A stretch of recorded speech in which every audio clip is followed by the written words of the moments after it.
Doutora, tenho hipertensão arterial e não entendo por que que eu tenho que ficar indo no médico todo ano, o tempo inteiro. Minha pressão já está controlada, já uso remédio há anos. Então, vem entender comigo exatamente por que é importante você manter o acompanhamento cardiológico regular? A Sociedade Americana de Cardiologia recomenda que o paciente hipertenso controlado vá a consultas cardiológicas regulares a cada 3 a 6 meses. Isso mesmo, a cada 3 a 6 meses. Isso eu estou falando de depois já estar controlado. Lembrando que no início, logo após o diagnóstico, vai ser necessário várias consultas até que a gente encontre a dose e as medicações corretas para o seu caso. E por que a gente tem que fazer esse acompanhamento com tanta frequência?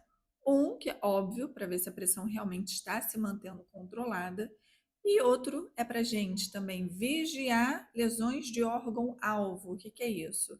Avaliar se a hipertensão está lesionando silenciosamente órgãos importantes para a sua saúde. E, além disso, verificar se as medicações não estão tendo nenhum efeito adverso que possa também te prejudicar.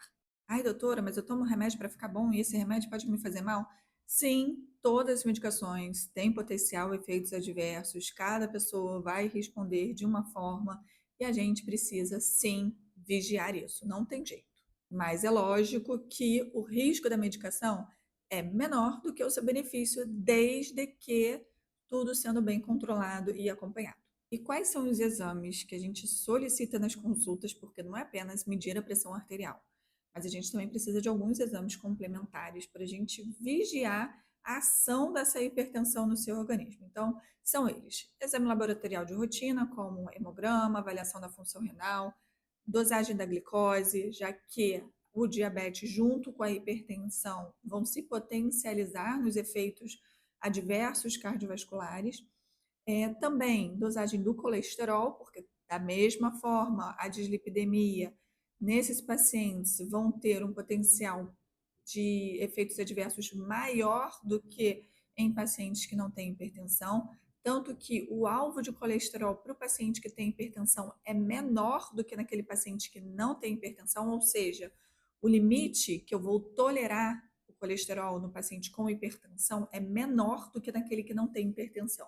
Além disso, também exame de urina, sim, a gente tem que fazer exame de urina nos pacientes hipertensos de forma regular, com a dosagem, com a avaliação do EAS, do exame simples de urina, mas também com a dosagem de proteína de albumina na urina. O eletrocardiograma vai nos ajudar no rastreio de arritmias, que são mais frequentes no paciente hipertenso do que naquele não hipertenso, e também na avaliação de sobrecarga ventricular, da hipertrofia do coração. Lógico, não é o padrão ouro, mas ele nos ajuda nesse rastreio. E é importante também a gente sempre ter exames basais, que significa do início do paciente, porque a gente vá acompanhando a evolução desses exames ao longo do tempo.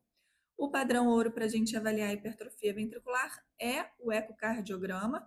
Então, também é outro exame que a gente pode fazer de forma periódica, com uma frequência menor do que esses outros que eu falei, mas a gente pode também acompanhar com o ecocardiograma a questão da hipertrofia ventricular secundária à hipertensão, além de outras alterações que podem vir junto também. E muito importante também o mapeamento da retina, o exame de fundo de olho para avaliação dos vasos da retina, no rastreio da retinopatia hipertensiva, que em graus avançados pode inclusive levar à cegueira.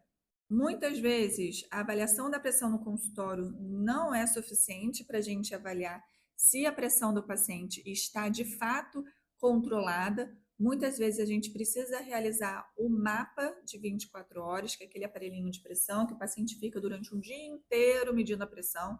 E aí, com isso, a gente não só tem a avaliação da média da pressão, como a gente tem também a avaliação do padrão da pressão do paciente.